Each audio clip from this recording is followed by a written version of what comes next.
This tutorial guides you through configuring private portals, managing user requests, and organizing group accesses. After logging into your admin account, go to the Admin section. Go to Websites.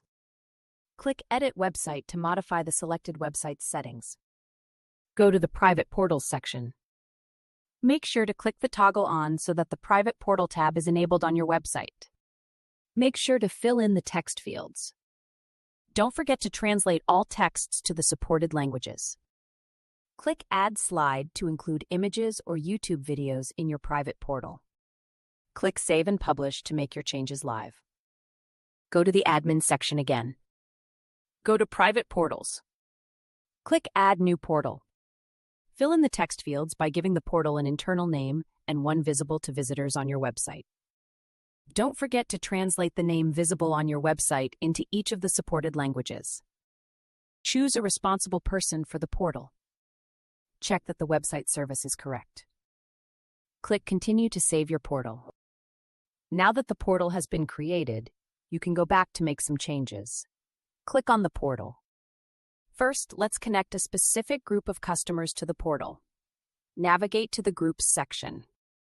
Click on the Add Groups to Portal button. Check the group you want to connect to your portal.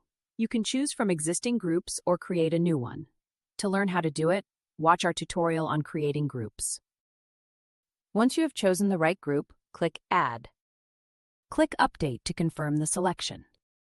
If you want to customize your portal further, navigate to General Information again. Here you can add a cover image. Click Save to make the changes live. Once you have configured the portal, your freemium users can request access to it.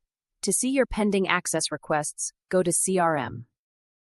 Go to Access Requests. Locate your pending requests and click on the three-dot menu. Click Manage Request to open the Request Management interface. Click the Status field to view and change the current request status to accepted or rejected. You know for certain you want to add this user to your contacts? Select Accepted to update the request status accordingly. If the company or contact does not exist in your contacts list when searching, you must create it. Click Create here. The fields will come pre-configured with the information provided in the sign-up sheet. If you have any additional details, feel free to add them. Click Save. Now that the request has been accepted, we can add the contact to the group connected to the private portal. Go to Contacts. Locate the contact you accepted. Click the three dots on the side and click View. Click Edit to make changes to the profile. Scroll to the very bottom and find the Groups section. Click on the drop-down menu and check the correct group. Click Update.